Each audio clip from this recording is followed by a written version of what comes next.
Sometimes when I was going through, I had such a wobbly walk and departed the path so many times and just tumbled in the ditch. And so often I would even start a new journal. I would think, well, I know I need to start all over with brand clean pages. And sooner or later, then I'd also be writing down something in that journal that I was not happy about, that I regretted.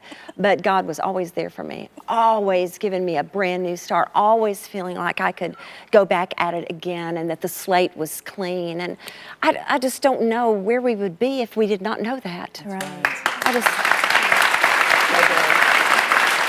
And so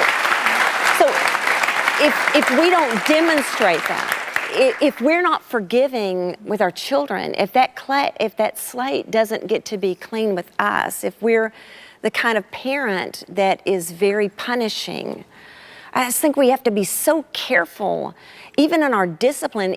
I mean, and I'm telling you, when they've messed up, and I'm all for, and I was when I was raising them, I wasn't their buddy, I was their mom. And so we would have to figure out, this privilege is gonna have to be withheld, this is how we're gonna have to do this. But what I had to be careful about, our tendency is just in our natural person to be punishing to someone who's really blown it, especially if we've told them and told them and told them and told them. I don't know if this was your situation, sisters, but I can remember so many times in my home when I would have said it quietly the first 15 times. And then I'd finally say, get downstairs. And I go, you didn't have to yell. I did not yell the first 14 times. You know what I'm saying? But what can happen is that we can have all sorts of ways that we go cold on them, punish them for disappointing us. And I just cannot say enough to somebody that is starting out or your kids are still in the home. There's a new chance today to start again where that's concerned, because we certainly do want there to be wise perimeters. We certainly do want there to be ways that we discipline when a kid is going left on us. But what we don't want to do is withhold affection and withhold warmth and love. I feel like, especially if a kid feels shamed, that's the time, maybe more than any other, that you pull that kid into your arms, into your lap. I mean, both of my daughters outgrew me in height, both of them. And every now and then I'd stand on the bottom step of our home. We had a 2-story home, and I'd stand on the bottom stair and go, come here to me right now, so that I could be bigger than them and put my arms around them, because they need the safety of knowing there's nothing I can do to make you not love me. And so we're hoping to teach them that from the Word about God. But if they can't see any of that in us, and chances are if that's us, if our way is punishing, if we have a hard time forgiving, in all likelihood, we see God that way with us. Yeah. That we're passing down what we feel has been the way that we've been dealt with. And so I just encourage somebody to let God bring healing to that heart and know that He is not punishing and He is not angry at us and mad at us for our mistakes, and that there is grace to be restored and forgiven, and that we're demonstrating that as hard as it may be at times. Don't you think one of the things that we have to be as parents is not prideful? Absolutely. Expound on that some. Well, if you have children, you cannot be prideful. I think many times we discipline our children out of our own pride, for either we want them to be perfect, or they've hurt our feelings, they're not doing what we want them to do.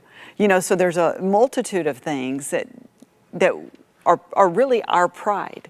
And I think many times, I know with my children, I've had to tell myself, you know, and sometimes there is no, in the heat of the moment, there is no resolution.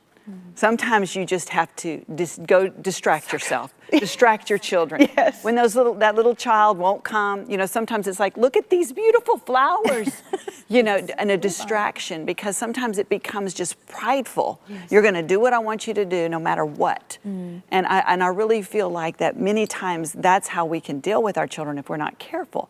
God doesn't deal with us in a prideful manner. Thank you, Jesus. God That's so good, Victoria. he looks at us as loving, like you were saying, he's a loving, kind God. He's not a prideful God.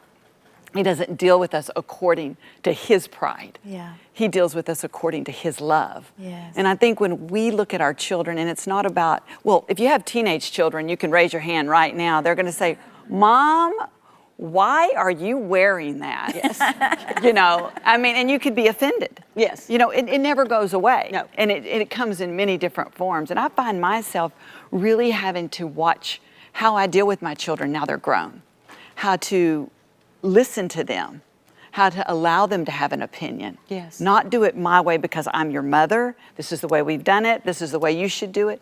But to be open and to watch my words and to not be prideful because I'm older than you are. Don't you know that I've lived longer than you? But to really give them room to be individuals. The individuals that I hope that I've modeled for them to be. They're not going to be me.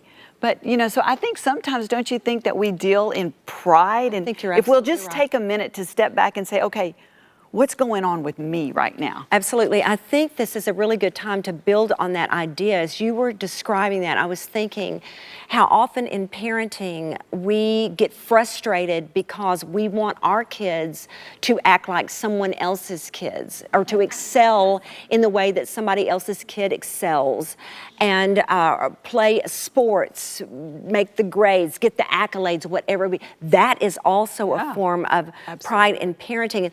Even in your home, one of the things that I had to learn along the way, any of us who have had more than one kid know that they are as different. It's so different that it seems like, how in the world could you have come up in the same home and come from the same parents? I don't know how this happened, but what I love the proverb that says, train up a child in the way he or she, not children in the way he or she should go. And for my children, they were so different. And I didn't let them see one another's report cards ever.